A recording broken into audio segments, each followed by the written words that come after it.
What's going on, everyone? Scott here. Welcome back to the channel. Michigan State season ends on a round of 32 loss to North Carolina, 85-69. On Saturday, did the 24-hour rule on this one, and it still stinks. Still hurts, always does, to end the season. But especially with this group, for the ups and downs over the last couple years, still love this group. I mean, just great people to follow, both on the court and off the court.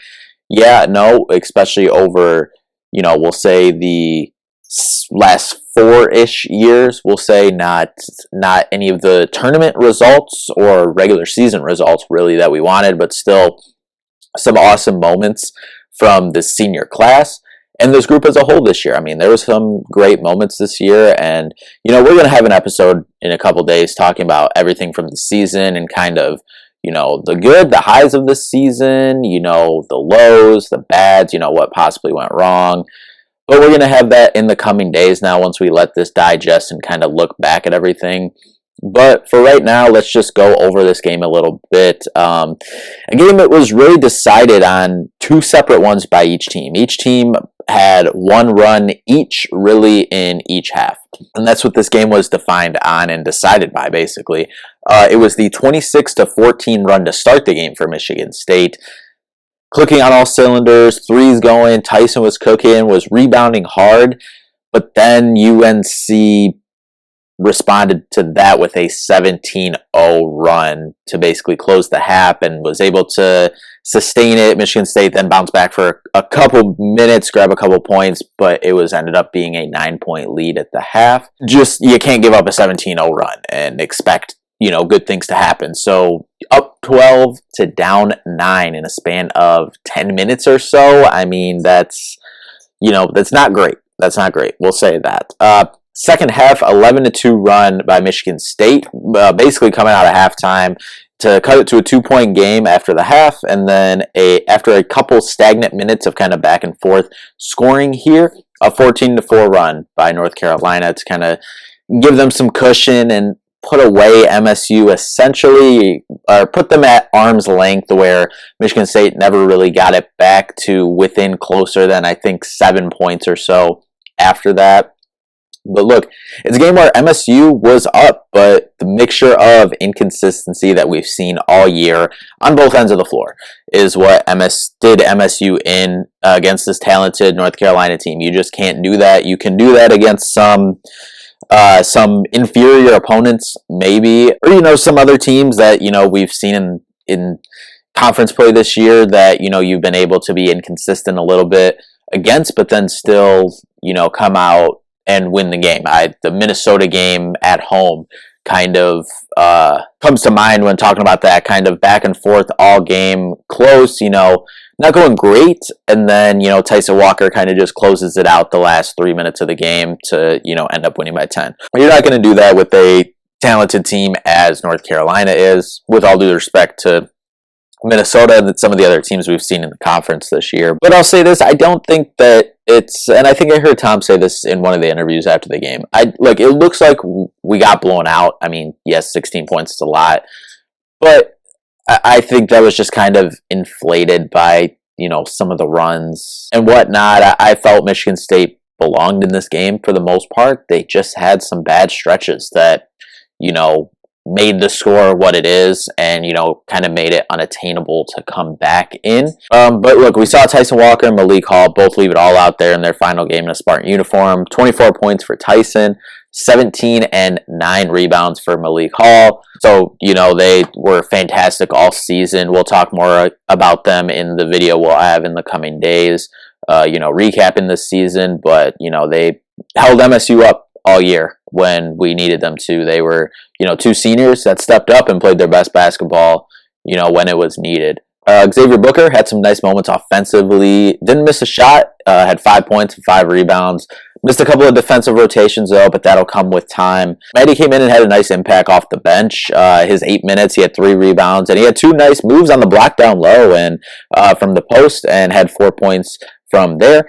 AJ unfortunately struggled this game, 1 for 10 from the field, 4 assists, 3 rebounds, and 3 turnovers. His only 3 points came from the 1 field goal, was a 3-point field goal in the first half on the run that Michigan State was on that we talked about earlier.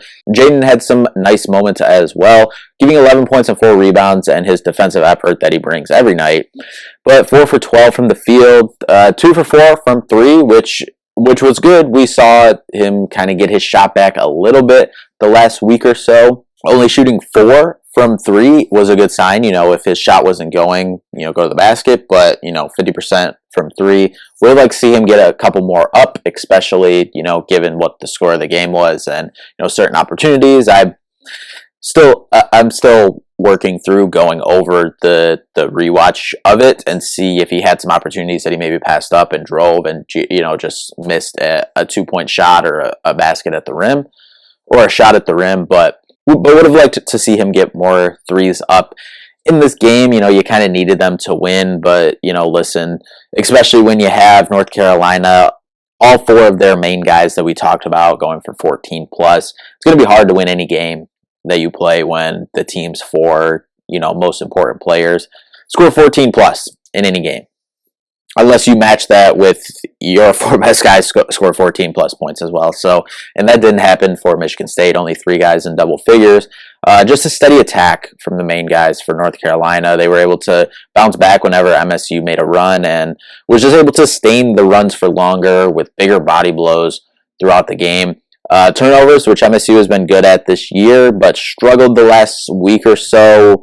A little bit in the Big Ten tournament, and then on Thursday against Mississippi State, and in this game, only 11, which isn't horrible, especially when you compare it to past Michigan State teams. I was rewatching or listening to the last time we played North Carolina in the 2017-18 season, and I believe we had 20-something turnovers in that game. So, it's a far cry from that, but, this year we've been really consistent, like 7 to 9, turnovers a game, a little bit over that. But only 9 fast break points, so you didn't get out and run. Only 6 assists. The ball wasn't moving well. Those 2 things, getting out and running and moving the ball, is something that Michigan State needs to do to be good. That ball needs to be popping around, and it needs to be, you need to force misses to be able to get out and run. And even off of misses, Michigan State's obviously always good at running. And it's something that, we've seen get better throughout the year, but it's not like how it's been in, as what we expect from a Tom Izzo coach team and Michigan State, what we're accustomed to here. So those 2 things, but you did rebound really well, and we've really seen this team focus in on rebounding the last week or so in basically in tournament time, in the Big Ten tournament, and then against Mississippi State and against North Carolina on Saturday. We saw them rebound well, 37-32, actually out-rebounded North Carolina there. You get blocked 6 times, though. North Carolina had 6 steals as well. But the good things that Michigan State did in this one, unfortunately, just the bad and inconsistent play just unfortunately outweighed it. The missed shots, I say. But, credit to North Carolina, too. They made the plays they need to make. And I still think I'm a stand-down. RJ Davis is the best guard we've seen this year. I think the only 2 that come to mind besides him that would be in that conversation is Caleb Love and, Boo Buie, Michigan State killer. But I think I'd give the slight edge to RJ Davis. But I stand with Izzo after the game, and I think, he said this as well, and I'm going to agree with him on this. Why this, maybe stings a little more is I've been saying it throughout the year. Izzo's been saying it throughout the year as well. Maybe it's just me just believing too much in what Izzo says, but I really thought this team had the pieces to make a deep run, and at times they showed why they were that top 5 preseason team, and they showed that it was out there. I think they showed it for a couple times in this game. Their 2 runs, they showed what they can be. They showed it against Mississippi State as well. They showed it 2 times against Purdue, but they just weren't able to consistently do it throughout a whole game or a whole stretch of games that you need to, in order to go on a run in this tournament, or, even going back to the regular season, that you need to sustain, a long enough win streak to,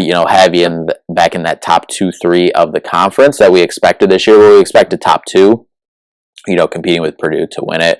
And, that game at Mackey at the end of the year to, maybe kind of decide it. But, it's just the consistency and, things that Michigan State has historically been good at, just was too inconsistent with, and, didn't do enough of those things to, you know, in order to win enough games this year and, you know, go on a run in this tournament. But I still believe that that team was in there and they had a chance, and we saw it a handful of times this year, but just not enough. Especially this game, I think if we found a few more guys that were able to hit some shots, Jaden Akins maybe hit a couple. Of AJ Hoggard, you know, as we said, you know, he struggled 1 for 10 from the field.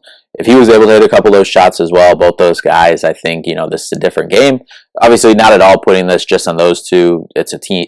Those are definitely not the two main reasons that we lost this game. But, you know, I think if we just had a few more guys hit a few more shots, I think that would have changed some of the, you know, dynamics of the game and put Michigan State in a better position. And, you know, I think the way Tyson was going, the way Malik was playing, I think that they would have been able to close it out if it was, you know, say a 5-point game with, you know, 3-4 minutes left. I think that they would have got it done. But, however, from here, we switch the page to summer, you know, and then the game of who's coming back, who's leaving. Seems like, obviously, I believe Tyson and Malik are out of eligibility, so they'll be gone. AJ and Maddie were asked after the game. They both said they were undecided on a 5th year.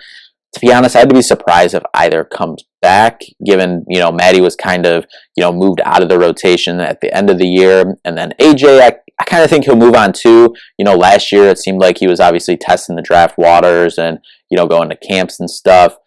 But I think next year that I think this is just Jeremy Fears is going to be the starting point guard. You know, he's going to run the show. So I think maybe best for both sides that we kind of, you know, move forward and flip the page to the next chapter. I think this team was very guard heavy, and I think going into next year, which we'll get into in, you know, another video talking about, as I said at the beginning, you know, what we want this team to possibly look like going into next year, and, you know, recapping the season, maybe what went wrong, and, you know, what we would have, you know, possibly changed that could have, you know, flipped the script on this season. But the big returning questions is Jaden coming back? I think so. And then is Xavier Booker coming back? He said he's coming back, so as long as those decisions stay where they're at, well, obviously we haven't heard anything, Jaden, if he's coming back, but as long as Book stays, if Jaden comes back, then I think we're off to a good start. As I said, we'll have a video talking about what I'd like to see the rest of the roster look like. That's what I was starting to get into, because they'll have to go get another body or two, especially depending on who leaves. And I think Tom will. The way he was talking after the game, I think he will actually, you know, be aggressive this offseason and maybe adapt a little bit. He's still going to be Tom. He's still going to do things how he wants to, but I think we will see some changes a little bit. That's what I was mainly saying about Jaden here. I think, you know, if he does come back, I would like to see him move back to the 2 guard, and I think that'll be a little bit better fit for him, and maybe we would have seen some stuff be a little bit different this season. But look for that in a couple days. Again, we 24-hour ruled this one, and it still sings, but we move forward and look forward to next season, and then spring football, which started last week, so we can dive into that a little more to what we want to see this spring. You know, looking forward to the spring game here in about 3-ish weeks.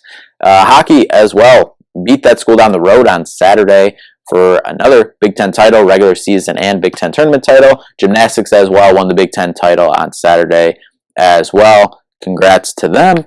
But thank you all so much for watching. This one stings, but go green. See you in the next one.